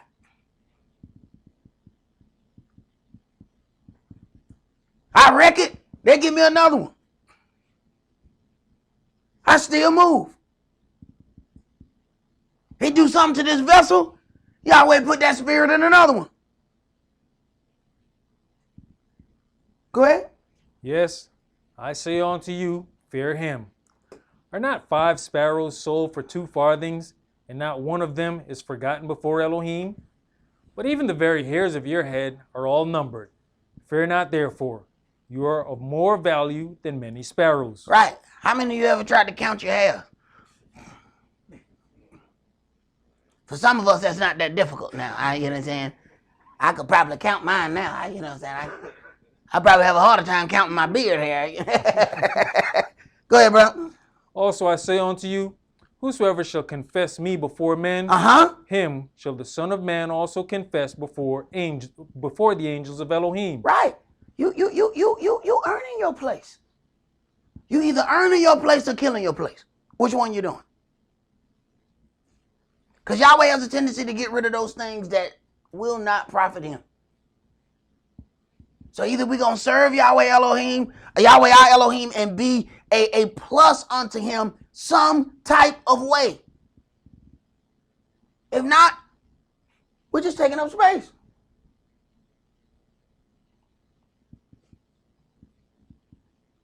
And see, it takes strange times for us to see the value of some things. See, we don't appreciate moving about until now. They done offered a curfew. Now everybody, now people moving and they thinking about where they going. See, before we just go unnecessary places. Now People, I gotta be in for 6, so I gotta go over here, I gotta go over there, I gotta go. Look, I ain't got time to be playing with you. I gotta hurry up and get in there. Oh, now we worried about our time now. Right. Go ahead. Verse 9. But he that denies me before men shall be denied before the angels of Elohim. Mm-hmm. And whosoever shall speak a word against the Son of Man, it shall be forgiven him. But unto him that blaspheme against the Holy Spirit, it shall not be forgiven. And when they bring you onto the synagogues, and onto magistrates and powers, take you no thought how or what you shall answer, or what shall you say. For the Holy Spirit shall teach you in the same hour what you ought to say. The Holy Spirit shall teach you in that same hour what it is that you ought to say. And it says, and when they bring you unto the synagogues and unto the magistrates and to powers, understand, all of these people ended up having issues just speaking the word of Yahweh Elohim. But if that's what we're going to be punished for, happy are we. That is a blessing. It is better to suffer for righteousness' sake than for to suffer from some old sinful thing that we decided to get off into. Go ahead, bro. Continue. Jump to verse 22. Luke chapter 12 and verse 22. And he said unto his disciples, Therefore I say unto you, take no thought for your life, what you shall eat, neither for the body, what you shall put on. The life is more than meat, and the body is more than raiment. Consider the ravens, for they neither sow nor reap, which neither have storehouses nor barn, and Elohim feeds them. How much more are you better than the fowls? And which of you, with taking thought, can add to his stature 1 cubit? Right. What are you going to add to your situation by worrying about it? Go ahead. If you then be not able to do that thing which is least, why take you thought for the rest? Consider the lilies, how they grow. They toil not, they spin not, and yet I say unto you, that Shlomo in all his glory was not arrayed like one of these. If then Elohim so clothed the grass, which is today in the field, and tomorrow is cast into the oven, how much more will he clothe you, O you of little faith? And seek not you what you shall eat, or what you shall drink, neither be you of doubtful mind. For all of these things do the nations of the world seek after, and your Father knows that you have need of these things. But rather seek you the kingdom of Elohim, and all these things shall be added unto you. Right. We worrying ourselves about this, that, and the third. We want this, we want that. You take care of the things of Yahweh, your Elohim, and then you watch him take care of your business. And the way he does it, you will not understand. I have been a contractor. I am licensed in doing the things that I do. I have been without a job, without working for anybody for like 13 plus years. And I had vowed I ain't never going to work for the man again. Oh man, I'm talking about it was strong. I was sticking to the man. Oh yeah. Then here come Yahweh. I pray. All right, I want to be completely independent. I don't want to work for nobody anymore. You know what Yahweh did? People started calling me, talking about offering me a job. I was like, Yahweh, maybe you didn't hear my prayer. Maybe I need to say it slower. See, maybe he didn't hear me. So I pray again. Okay, I want to be independent. The people keep calling me for a job. They kept calling me. So I gave them somebody else's number. I look, don't call, I don't want no job. I called this person here. I heard they want a job. They hired that person. And then they called me back again. Like, what do you keep calling me, man? I told you I don't want no job. Who even gave you my number? I should change this thing. So they said, all right, how about you just help us out a couple days a week? I said, all right, look, I don't want to work for the man, but I guess I'll give y'all a couple days a week. That's it. So that went on about 2.5 years. Watch how y'all working. So everything I asked for, they gave me. Jacked up my rate, everything. Boom, I got it. Then they said, all right, we finna change the pay structure. You're going to have to work double the amount to get half the amount of money. Watch how Yahweh work. I said, nah, I ain't doing that. The day they start that, I'm out. So all of a sudden, they pushed it. They pushed it. They pushed it. They said, this is the last day. After that, you go into this new pay thing. So I done rattled it back and forth. I was like, man, they said, oh, you can go, and just be a company man. I said, man, I don't want to be that. I'm going to be working for the man. I said, all right. This is how Yahweh do you. He leads you to a 4-way stop. He blocked 3 streets. And he said, turn, my son. Well, hell, it ain't but 1 street to turn on. Good decision, son. You so smart. There wasn't nowhere else to go. So I take the job. Man. Company car, benefits. Then Corona hit. Everybody who was doing what I was doing, they sent home. He gave me a job and made me take it. How long did Corona thing been going on? Anybody remember? How many months? About a month. He gave me the job 15 days before Corona started. Right. Remember now, I was praying to be independent. Right. Mm-hmm. Now, remember now, this me. I don't want to work for the man. Yahweh, change your perspective. Last week I was saying, I'm so happy I work for the man.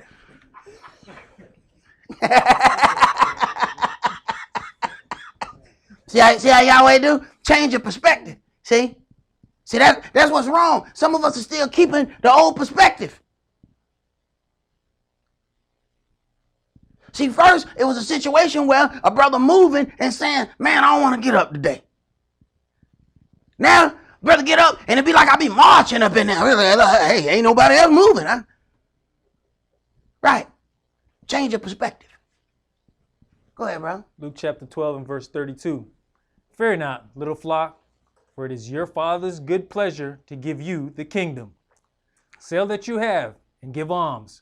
Provide yourselves bags which wax not old, and treasure in the heavens that faileth not, where no thief approaches, neither moth corrupts.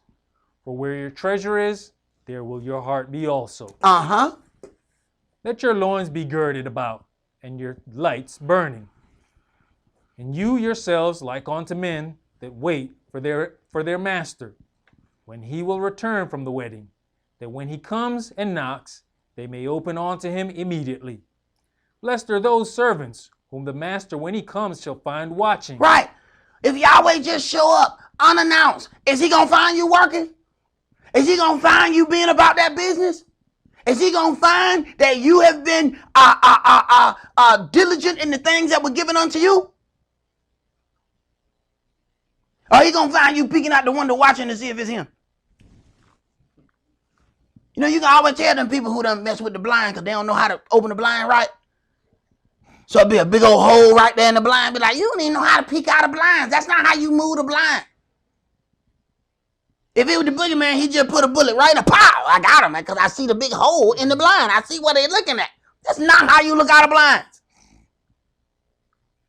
Go ahead, bro. Verily I say unto you, that he shall gird himself and make them to sit down to meat, and will come forth and serve them. And if he shall come in the second watch, or come in the third watch, and find them so, blessed are those servants. Blessed are those servants. that when he comes, he finds you doing what you're supposed to be doing. If he just show up at your house, what is he going to find?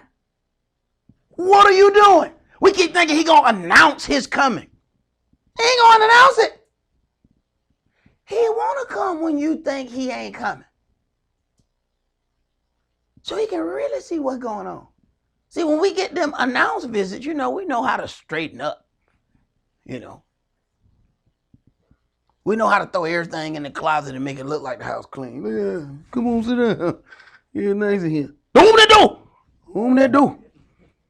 The avalanche gonna fall on top. We're gonna lose you and all the stuff gonna fall out of there. Don't open that door. Go ahead. And this know, that if the good man of the house had known what hour the thief would come, he would have watched and not have suffered his house to be broken through. Be you therefore ready also, for the Son of Man comes at an hour when you think not. He comes at an hour when you think not. And everybody trying to figure out when Yahshua gonna come. See, so then they back up in the prophecy and try to add 400 years. The problem is we don't know when he started that. Everybody trying to add up. How about you just do what you're supposed to be doing? And then if he show up, you doing what you're supposed to be doing. Go ahead. Then Cephas said unto him, Adonai, speak you this parable unto us, or even to all? And the Adonai said, Who then is that faithful and wise steward, whom his master shall make ruler over his household, to give them their portion of meat in due season? Blessed is that servant, whom his master when he comes shall find so doing. Of a truth I say unto you, that he will make him ruler over all that he has. Right. He's going to see how you operate in a little before he gives you much. And we can't figure out why we have not had things added unto us, because we have not been faithful in the little bit that was given unto us. He give you a little bit, see how faithful you're going to be in that. Then he adds unto that. Go ahead. But and if that servant say in his heart, My master delays his coming, and shall begin to beat the manservants and maidens, and to eat and drink, and to be drunken, the master of that servant will come in a day when he looks not for him, and at an hour when he is not aware, and will cut him in sunder, and will appoint him his portion with the unbelievers. Will appoint him his portion with the unbelievers. He shall come in a day when he looks not for him. Go ahead. And that servant which knew his master's will, and prepared not himself. Oh no, this is big. I understand this. Listen to this. And that servant which knew his Adonai's will, he knew what he was supposed to do. All right? This is not about ignorance and not knowing. No, that servant knew his Adonai's will. Go ahead. Neither did, according to his will, shall be beaten with many stripes. With many stripes, because he knew his will and prepared not himself, neither did according to his will. He shall be beaten with many stripes. Go ahead. But he that knew not and did commit things worthy of stripes shall be beaten with few stripes. Right. This is where our people get it mixed up. They say, well, I'm just going to stay ignorant. I don't want you to tell me. Don't tell me about no Yahweh. Because I don't want to hear nothing about no Yahweh, because I want to be innocent when it comes time for judgment. I guess they missed the part where say you would be beaten with few stripes. You still going to get beat.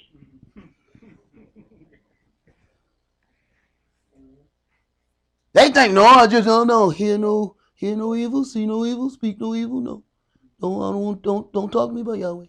I don't want to hear none of that. Right. See if putting your fingers in your ears help when you're getting beat. Like if I don't hear, whoosh, maybe I won't feel it. That is not how beating works. Go ahead, brother. For unto whomsoever much is given, of him shall be much required. Much is required to those whom much is given. Have you looked around and witnessed what Yahweh has given unto you? Have you paid attention to what Yahweh has given you? We don't understand. We're some of the richest slaves on the face of the planet. The houses we live in are mansions somewhere else. Some of the very houses that we are in, they take house value up by where the location is. The same house we live in is is $1 million home somewhere else. And if we already in the $1 million home, it's $2 million somewhere else. We don't even think about that. Because we're thinking about the next one. Yeah, it's like a starter mansion right here. You know what I'm saying? I'm just, I just need, more space. I want to put a full basketball court in the inside. Yeah. Right. Go ahead. And to whom men have committed much, of him they will ask the more. Mm-hmm. I'm come to send fire on the earth. And what will I, if it be already kindled? But I have a baptism to be baptized with, and how am I straitened till it be accomplished? Suppose you that I am come to give peace on the earth? I tell you, no, but rather division. Right. See, people think that he's coming to do all these nice things. He said, no. I got to find those that are mine. And I'm not going to find those that are mine speaking a bunch of niceties to everybody. See, I'm going to cause division. I'm going to see if my servant love me enough to lose what he has for me. Then you might find that Yahweh let you think you're going to lose it, then turn around and give it back to you better than what you had you tried to keep it yourself. But that's hard for the fleshly man to figure out. See, that's some spirit stuff right there. Go ahead. For from henceforth there shall be 5 in one house divided, 3 against 2, and 2 against 3. Yeah, we ain't got to explain that right there. Some of us go home to that right now. Hey, bro, where you finna go? Go home, man, and try not to smell these shrimps. Whew. Right. Go ahead. The father shall be divided against the son, and the son against the father, the mother against the daughter, and the daughter against the mother. Uh-huh. The mother-in-law against her daughter-in-law, and the daughter-in-law against her mother-in-law. And nothing causes division more than this word. You get, and people be talking all that plant early for good corn stuff. That little fake, we are more than conquerors.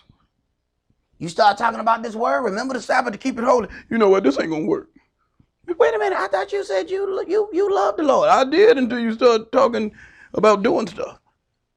See, I can't do this Sabbath stuff and all this, wearing a dress. Can't nobody see my petunia. Yeah, I mean, God gave me this petunia. He knew that this was a flower when he gave it to me. Okay? And I'll be damned if I won't let it bloom. You understand me? Right. Go ahead, bro. And he said also to the people, when you see a cloud rise out of the west, straightway you say, there comes a shower, and so it is.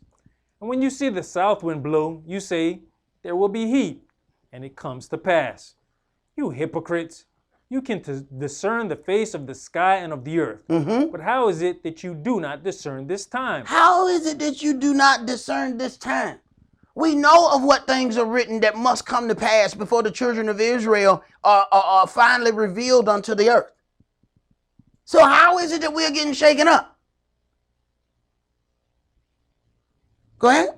Yea, and why even of yourselves judge you not what is right? When you goeth with your adversary to the magistrate, as you are in the way, give diligence that you may be delivered from him. When you go as with your adversary, this is a part of humbling yourself, okay? When you go with your adversary to the magistrate, as you are in the way, give diligence that you may be delivered from him. Lest he hail you to the judge, and the judge deliver you to the officer, and the officer cast you in prison. Now, you know all the way, on the way to the court, what you done. But we keep hope alive that we may get away with it. Same thing we do. We come here and present a straight face, like Yahshua don't know what we done. Well, if ain't nobody said nothing, I ain't got caught. So, if they don't know I did it, I will not confess. Yahshua is just giving you repenting time. We think that means he didn't know. Yeshua must have been asleep that night. Good luck on that. Good luck on that. But let us hear the conclusion of this matter. Let's go to 2 Corinthians chapter 12.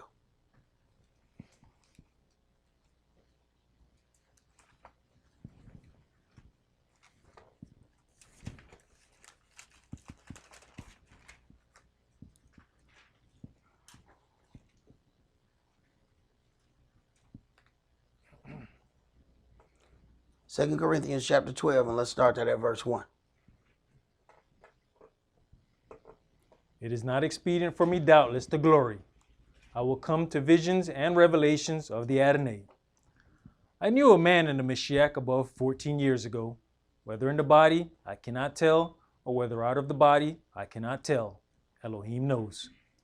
Such an one caught up to the third heaven. Such a one caught up unto the third heaven. Go ahead.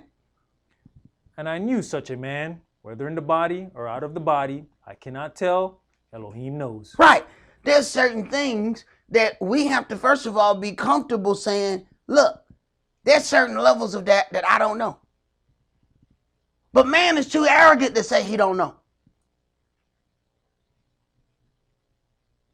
And our ears itch too much to even deal with, oh, bro, I don't know that right there. Because, anybody that tells you that is speculating. But no, we want to hear the speculators. Let me hear some of your speculation. Right. You're going to be worshiping an unknown God by the time you get through listening to everybody's speculation. As many wonderful things that was given unto this brother, he had no problem saying, oh, I don't know that. There was a level of what he gave me. He didn't give me that. So the things that he didn't give me, I stay away from. That could be the biggest lesson that we could deal with. That which Yahweh has not given you, leave that alone. But that's not what we want to do. We want to go and read some mystical books that's going to have us all somewhere in the clouds. Well, see, the monkey spoke to the coyote. And then the coyote came and told Eve, what you doing, girl? I was like, for real, man? This what y'all read? For real?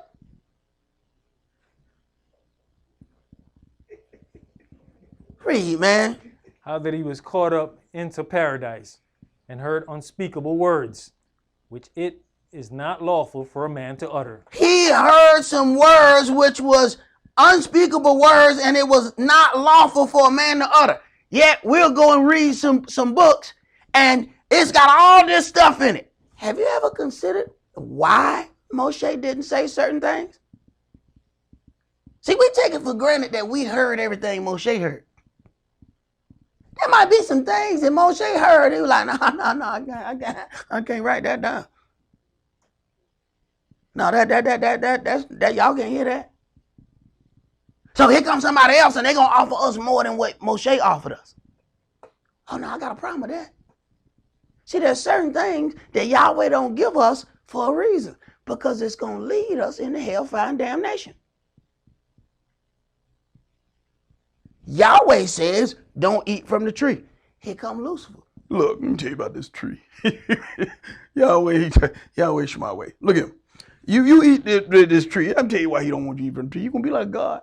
You're going to be like a God. We're going to be a God. We're going to eat that thing. I can't tell your husband, he don't know no better. You know what I'm saying? He's strong, but he's stupid. All right? So we go ahead and eat that thing and give it to your stupid husband. And then immediately y'all going to be like gods. He offered a different understanding than what Yahweh offered. Now, you know what caught him up? Part of the understanding was true. This is what messes with us. But you have to ask yourself, why did Yahweh not want you to know that? He was trying to protect you because he knew the limitations of your mind was going to send you somewhere else. And what did it do? We got all knowing and got kicked out of the garden. Now, how good was your smarts now? Now you got some knowledge, butt naked, covering yourself with fig leaf, and then got kicked out your house. Congratulations. Now, don't you feel smart? Don't you feel educated? As you standing out there with a fig leaf over your genitals, standing outside, because now you're separated from Yahweh, your Elohim. Now, was that knowledge worth it? What knowledge is worth being separated from your Elohim? He held that for a reason.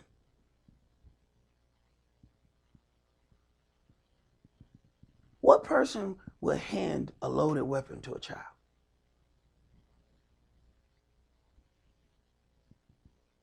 They that child will be able to deal with a weapon when they get of age.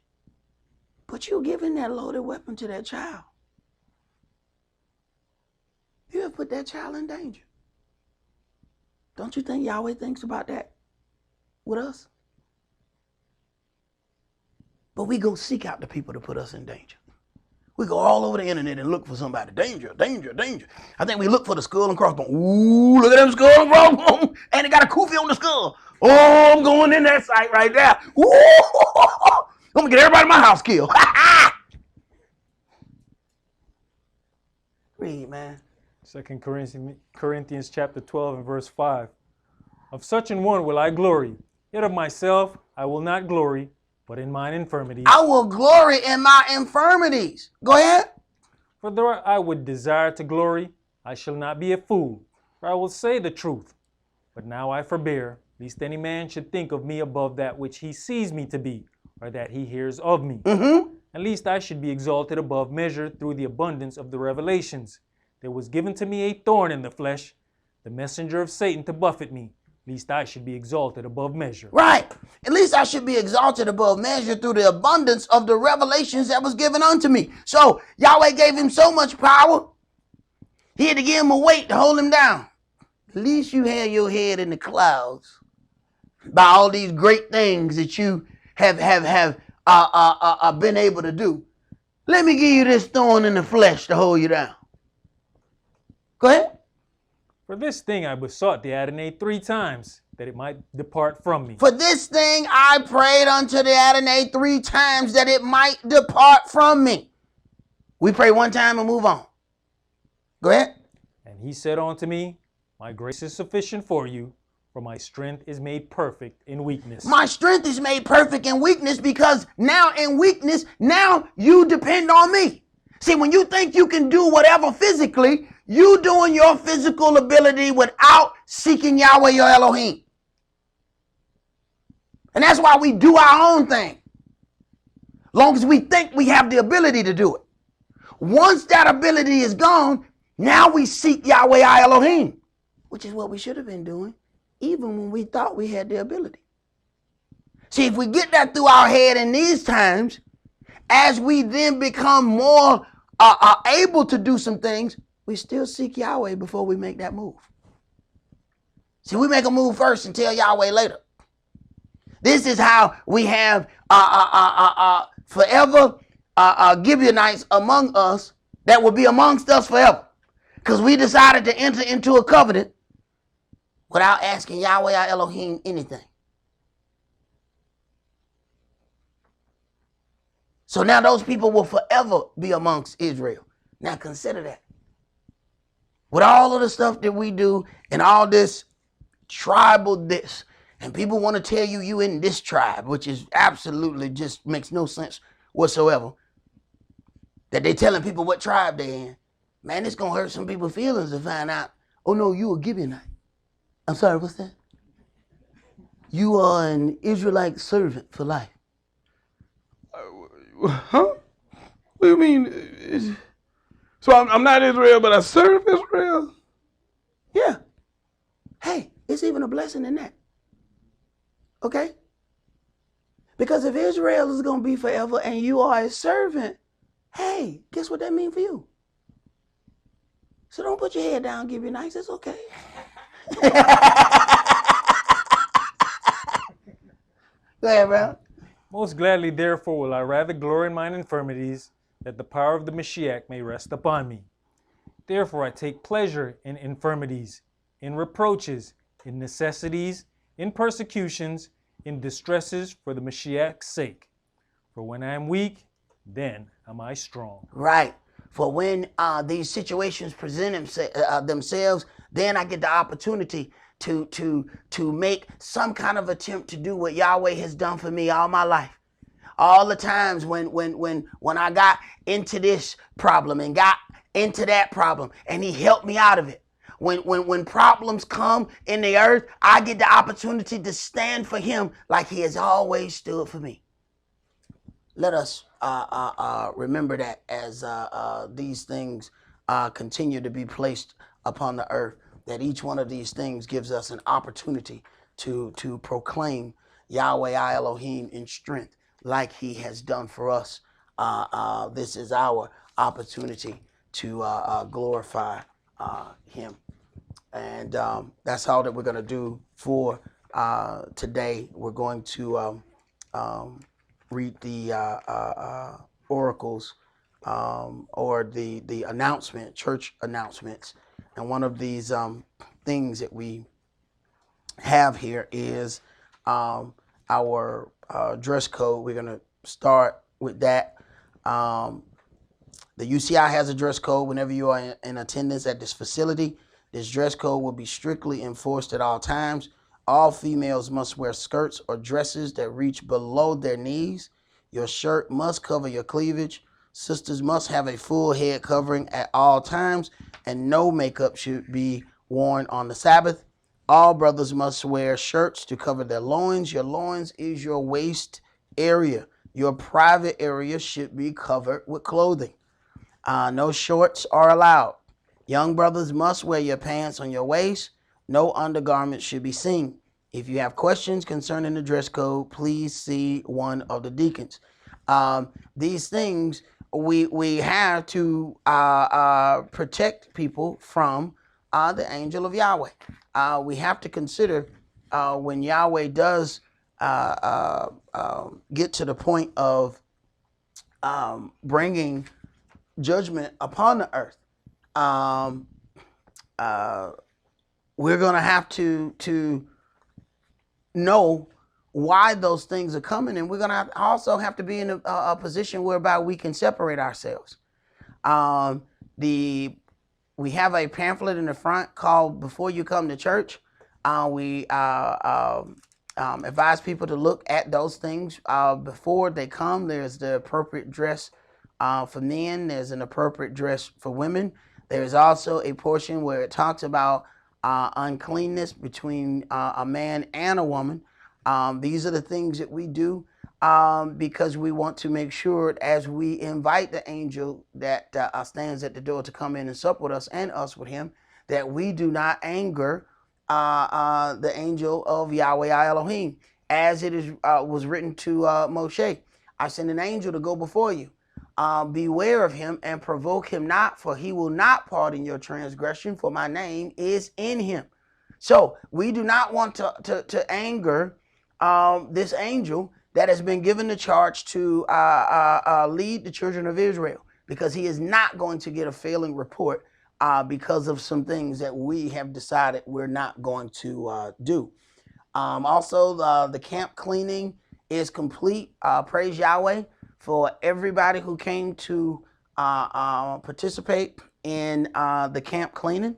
And we have been told, do not bring any products inside that may contain leaven inside the camp. Please read all labels of all products that you bring into the camp for from this point on, because we have already done that cleansing. This is why we're doing, very small meals that are not going to be intricate until, of course, we get to our Passover and unleavened bread. And everyone who is going to be present, please make sure you register. We know that it's going to be a little bit different here, but we need to know who's going to be here. Your registration, all of that should be done. If you need any help with registration, you need to contact me, because once we close the door as to who we're going to, who all is going to be here, then that door is going to be closed, because we know that we got all these so-called various what they call it, curfews and all of that stuff, whether it be right for us to obey man or Elohim judge you, but as far as Yahweh's holy days, we're going to do what thus says Yahweh our Elohim. Is there any other things? I think that's it. Remember the Sabbath to keep it holy. Shabbat shalom. Shabbat shalom.